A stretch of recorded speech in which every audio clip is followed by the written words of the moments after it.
Sindh high court میں لاپتہ شہری سمیر آفریدی کی بازیابی سے متعلق درخواست کی سماعت ہوئی ہے۔ عدالت نے سیکرٹری داخلہ سندھ کو طلب کر لیا ہے۔ عدالت نے متعلقہ ڈی آئی جی انویسٹیگیشن کو بھی طلب کیا ہے۔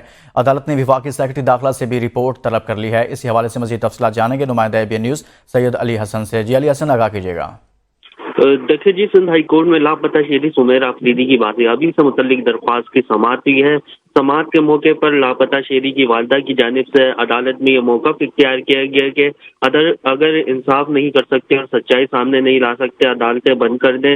بیٹے کی بازیابی کے لیے عدالتوں کے چکر کاٹ رہی ہوں، ایک ٹانگ کاٹ دی گئی ہے، جبکہ بیٹے کے بچے بھی جیتے جی یتیم ہو گئے ہیں۔ اس موقع پر سرکاری وکیل کی جانب سے یہ موقف اختیار کیا گیا کہ سمیر آفریدی جبری طور پر لاپتہ ہے۔ JITs اور ٹاسک فورس اجلاس میں تعین ہو چکا ہے، جبکہ لاپتہ شہری کی والدہ کا یہ بھی کہنا تھا کہ سب سے بڑی دہشت گرد تو حکومت ہے۔ اس موقع پر عدالت نے یہ ریمارکس میں کہا کہ ہماری ہمدردی آپ کے ساتھ ہے، عدالت آپ کے بیٹے کی بازیابی کے لیے بھرپور کوشش کر رہی ہے۔ عدالت نے یہ بھی استفسار کیا کہ تفتیشی افسر کہاں ہیں، جس پر سرکاری وکیل کا کہنا تھا کہ تفتیشی افسر میٹنگ میں شرکت کے لیے اسلام آباد گئے ہوئے ہیں، جبکہ فوکل پرسن محکمہ داخلہ کا یہ کہنا تھا کہ اہل خانہ کی مالی معاونت کے لیے وزیر اعلیٰ کو سمری ارسال کر دی گئی ہے۔ عدالت نے ریمارکس میں یہ بھی کہا کہ ایسی باتیں نہ کریں جس کا وجود ہی نہ ہو۔ ایک تفتیشی افسر کو بچانے کے لیے عدالت نے اس حوالے سے سیکرٹری داخلہ سندھ کو بھی طلب کیا ہے۔ بہت شکریہ، سید علی حسن بتا رہے تھے۔